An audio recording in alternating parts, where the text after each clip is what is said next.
Receive my greetings and welcome to Strategic Management class. The topic is History of the Organization. In today's session, the lesson is about path dependency. Path dependency. And therefore, by the end of this lesson, we should be able to explain how path dependency plays out in organizational history. That is the lesson objective. But first of all, what's the meaning of path dependency? Now, path dependency in the context of organizational history refers to the idea that an organization's past decisions and actions significantly influence its current state and future possibilities. It suggests that the path an organization takes is not always the result of deliberate choices or optimal strategies, but rather a consequence of historical events and choices that have shaped its trajectory. So in this lesson, we're going to discuss how path dependency plays out in organizational history.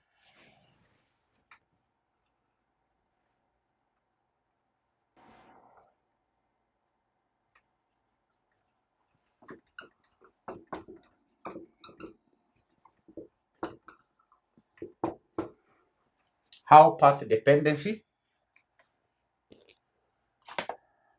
plays out in an organization's history. The first way is through early choices and initial conditions.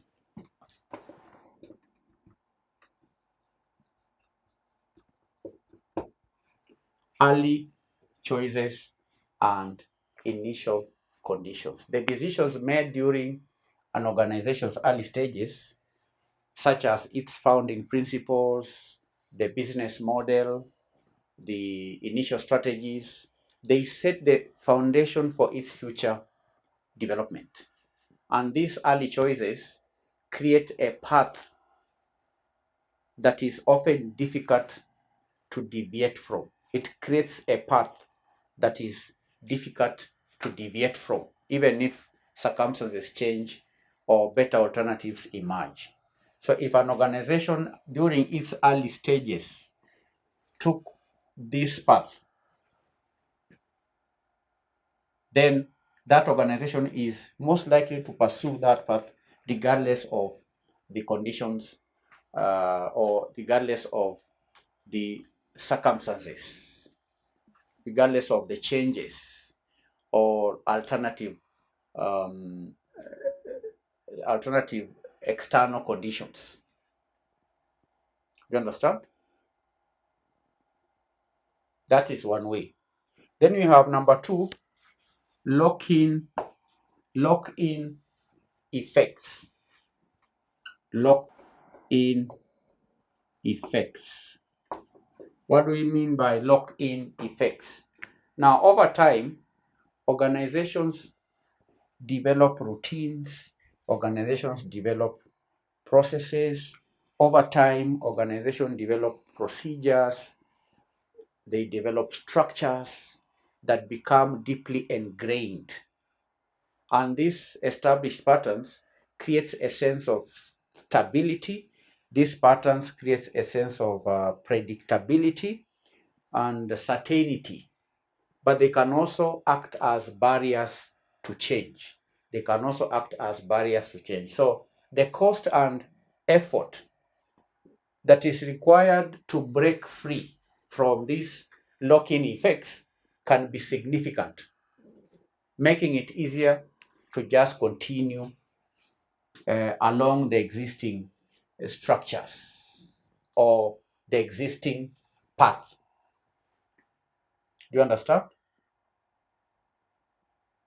That is to say, in other words, over a period of time, organizations get conditioned to doing things in a certain way, making it very hard to break such conditioning that is made possible through structures, routines, um, and procedures, processes, and so on.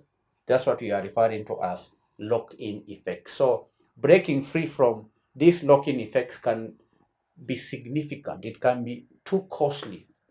That's why organizations continue to exist along the initial path. That is how path dependency plays out in an organization's history. The third way is through what we call cumulative advantage.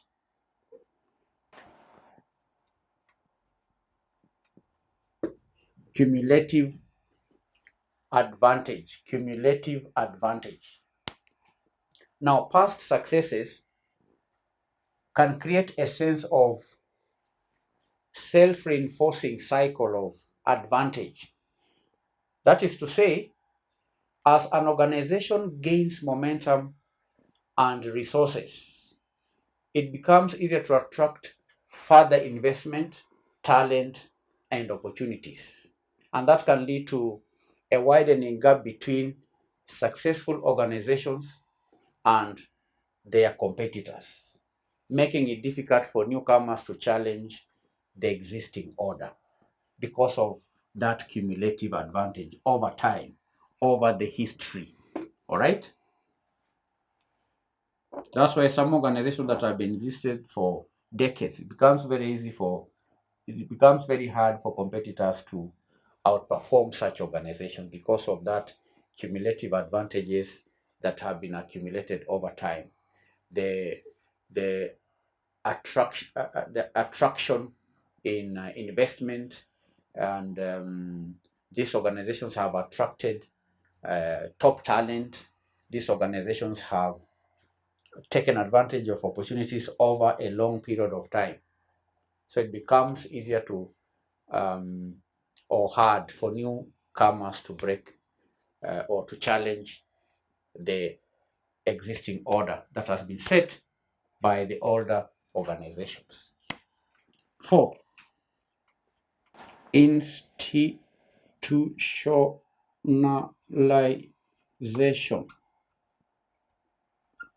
Institutionalization. Institutionalization. Institutionalization. That means that institutionalization in the context of organizational history means that over time, organizational practices and norms can become institutionalized. That is to say, they are taken for granted and considered the right way of doing things. And that can lead to resistance to change, even if those practices are no longer optimal or are no longer relevant. That's what we mean by institutionalization. Institutionalization. Then we have the other point on unintended consequences. Unintended consequences. Past decisions can have unintended consequences that shape the organization's future. For example, a decision to adopt a particular technology or enter a specific market may have unforeseen challenges or implications that limit future options or create unexpected challenges. That is what we are referring to as unintended consequences. So these are ways in which uh, dependency, path dependency plays out in an organizational history. And to give an example of Microsoft, dominance in the operating system market can be attributed to its early success with the MS-DOS and Windows. And that early lead allowed Microsoft to build a vast ecosystem of compatible software and hardware, making it difficult for the competitors to gain traction. Coming into the market now as a competitor of Microsoft, a company becomes very hard because over time, over its history, this company has been leading. All right, the company has dominated in offering operating systems, and that dominance can be attributed to its early success with the Windows and MS-DOS. And it has built an ecosystem, meaning that apart from the operating system, there are many what we call ecosystem or compatible software. There is compatible software with the operating system and that hardware, which makes it difficult for competitors to come up with new products, because many of the compatible products have been built to suit or to fit into the Microsoft operating system. And that explains what we are talking about when we say lock-in effects, when we talk about early choices and initial conditions, the lock-in effects, the cumulative advantage, the institutionalization, and also the intended consequences. So I'm going to read to you today's assignment. Please write down the assignment and attempt it. Path dependency. 1. What are some examples of early decisions or choices in an organization's history that may have lasting impact on its trajectory? 2. How do established routines, processes, and structures within the organization create barriers to change and innovation? 3. Identify instances where past successes have created a cumulative advantage for organizations, making it difficult for competitors to catch up. 4. What are some potential unintended consequences of past decisions that could shape an organization's future? In our next lesson, we are going to study history of an organization as a resource. Bye.